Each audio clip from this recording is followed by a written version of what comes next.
السلام عليكم ورحمة الله وبركاته. أصدقائي صديقاتي أعزائي عزيزات المستمعين، مرحبا بكم في قصة جديدة من قصص أم عبدو. نبدأ القصة على بركة الله. كان يا مكان بقديم الزمان، ولا يحلى الكلام إلا بذكر النبي عليه الصلاة والسلام. كانت واحد البلدة هكذا بعيدة في جبال، فيها ناس بسطاء وناس أغنياء وناس متوسطين. كانت في عائلة متوسطة، كان باباه ما شاء الله يخدم ناشط، سبحان الله، عنده بنت وطفل ولد. سبحان الله، فجأة انتكس حاله، هاد ما يروحش يخدم، غير يبكي، غير تجي مرته عمر وش بيك؟ يقولها والو روح تخدم.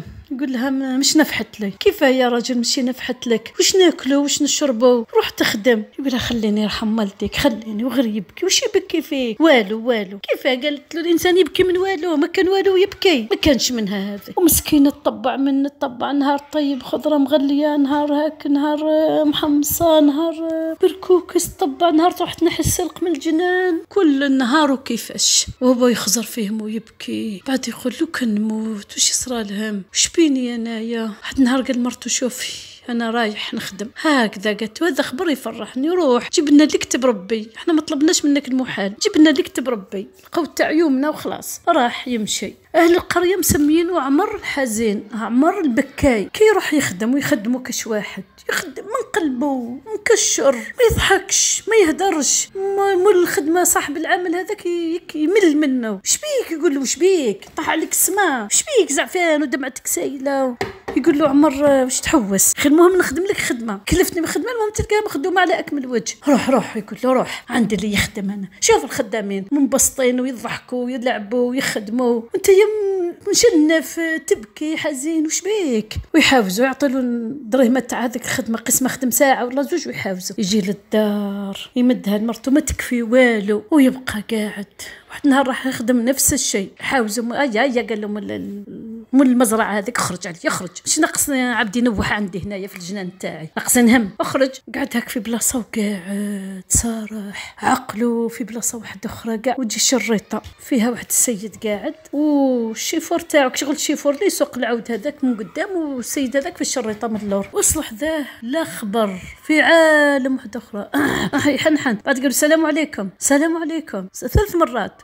رفد راسه قالوا وعليك السلام. واش بك اخويا؟ هبط. شبيك؟ قالوا ماتلكش واحد عزيز، كاش ما صراتك مصيبه؟ لا قالوا الحمد لله ما ماتلي حتى واحد، بصح الدنيا مغلوقه في وجهي، ونروح نخدم يحاوزوني، يحبوني نضحك هي قالوا الحياه هذه وش فيها يرحم بابك؟ كيما نضحكوش ونلعبوا، نتبعوا غير الهم يقضي علينا. ما تكون عندك ولاباس بيك تعود ماكش سعيد. طيش ورا ظهرك، الدنيا هذه ما تستاهلش. اقسم بالله عيش يومك وغدوه في يد ربي، عيش اللحظه اللي راك عايش فيها والباقي في يد ربي. واحد ما على باله غدوه واش راح يصرى. المهم قال له روح تجي معايا معليش لداري. قال له نجي معليش. جا امر الخدامين تاعهم قال لهم ديروا له عشاء تاع ملوك، وش من لحم مقلي، وش من دجاج محمر، وش من رشته، وش من كبده وديسير، فواكه، بنان، تفاح، كيوي، عنب، المهم اللي يحلى في العين قاع حطه له. المهم الاخر مدهوش،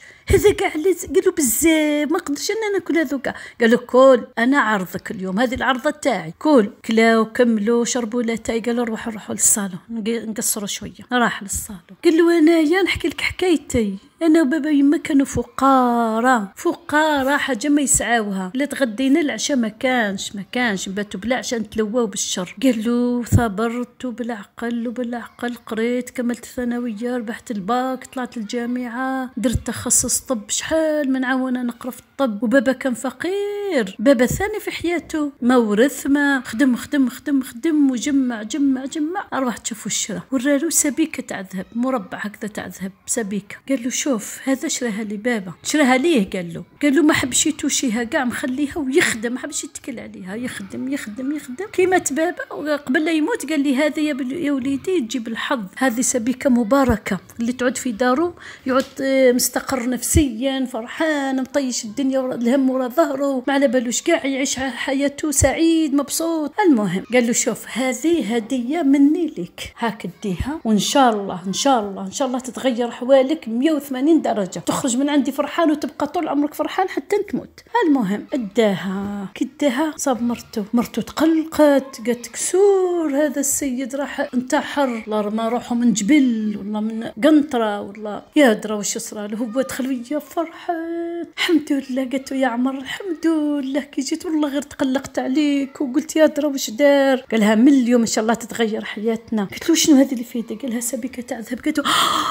ما شاء الله سبيكة تاع ذهب. وحكى لها قاني طبيب وداني لدارو وحكى له كيفاه العبد يتوكل على ربي ويخدم وما ييأسش. قالها قال لي الطبيب العيب ماشي كطيح، العيب كي تبقى طايح، وانا ما لازمش نبقى طايح لازم نوض. قالها من غدوه ان شاء الله نخدم عربه نطبعوها ونروحوا بها لهذيك الارض اللي حدا دارنا اللي مليانه حجر، نحوا هذاك الحجر كاع ونحرثوها ونغرسوا فيها. وبداو ولاد الطفله والطفل ومرته وهو يخدموا كل يوم ياكلوا اللي كتب ربي. مرته تنحي السلق ودير له ربط وتعطيه لوليدها يبيعوا ويجيب لها الدراهم. هو ثاني نحس واسمها القرنينه ويدي بيعها. هذيك القرنينه جابوا لها دجاجه والدجاجه داروا لها البيض كركت، جابت لهم فلالس وكبروا هذوك الدجاج. وسبحان الله وشراو معزه والمعزه ولدت، شراو بقره والبقره ولدت وتطورت حياتهم وما مسوش كاع هذيك السبيكه.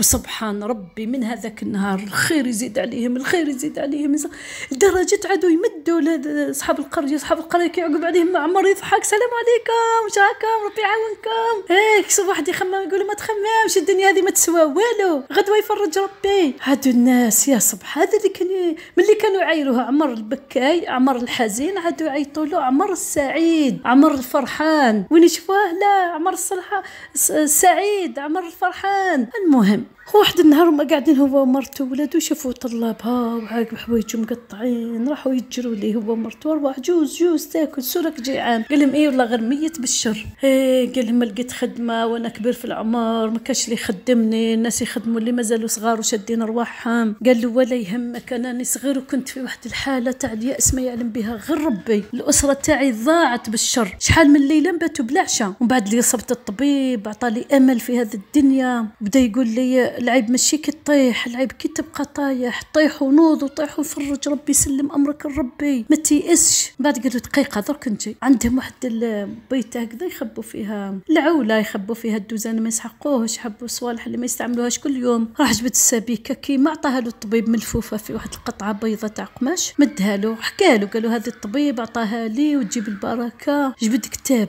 خزر فيه خزر وجبت كتاب. قال له انا قريت وبحثت على المعادن وانواع المعادن. قال له شوف رفد هذا السبيكه فيه شوف شحال خفيفه، هذا ماشي الثقل تاع الذهب، هذه شبه ذهب بصح ماشي ذهب. قال له مسحيها. قال مرته شوف الغبار فيها مسحي دوك تبان واحد الكتيبه. مسحت قلت له والله غير صح. بدا عمر يقرا فيها. قال ماشي اللي يقتل الانسان المرض والله اللي يقتلوا الحزن والياس، هذا اللي يقضي ويقصر عمر البنادم. بعد عطاوها له قال لهم لا انتهاش خبوها انتوما وديروا بها موعظه لاولادكم وللناس اللي تقابلوهم في حياتكم، احكوا لهم على التجربه تاعكم. هذيك السبيكه راحوا صنعوا لها علبه تاع زجاج وحطوها فيها وكل يوم تمسحها مرته تمسحها من الغبار باه الكتيبه هذيك تبان. وكما يقولوا وصلنا لنهايه القصه، وهذه حكايتي حكيتها وعندكم خبيتها. السلام عليكم ورحمه الله وبركاته.